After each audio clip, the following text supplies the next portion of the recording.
this as well, but the Fatalities report, which has come out and been really across all news mediums across the country, because this is what really puts horse racing in the limelight, when fatalities are up on last year, 0.22% compared to 0.18% this year. They're up. For all it's a downward trend in the last decade, Jim. The BHA will have to be seen to react to this, and they are doing so. So much of the work that the BHA does is good, and then, in my experience, the last 4 or 5 years spoiled by a silly statement or misuse of stats. We do care racing. If you look at the procedures and a lot on the BHA's website, what they're doing in this field, including on this subject, it's all laid out well. They're using decent people or thoroughly qualified people, and to the wider public, there are plausible answers and statistics kept. OK, the number of horses killed was slightly up this year, more so, I think, on the all-weather than any other area.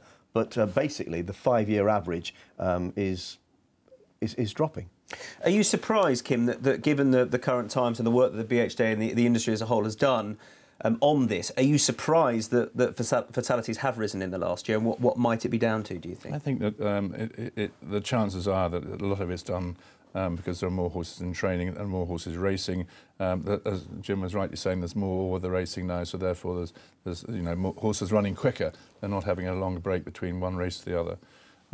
And sadly, fatalities, it is part of the sport, and it's an awful way of looking at it. It's something that we hate, obviously, but it's it's a sport that has its problems. You're taking on horses running against each other. They're gonna hurt themselves, unfortunately.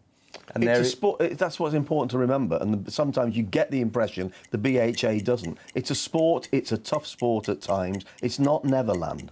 No, and if you take it from there away from racing for a second, I mean, eventing has suffered badly from this, because at the end of it, they have a slower form of transport. I mean, the horses again. So you have rotational falls, and they've had 1 or 2 really rather nasty accidents with human beings involved as well. And yet you don't hear quite as much about it. And again, if you have a marathon, someone drops down dead, they don't try and ban marathons. Absolutely.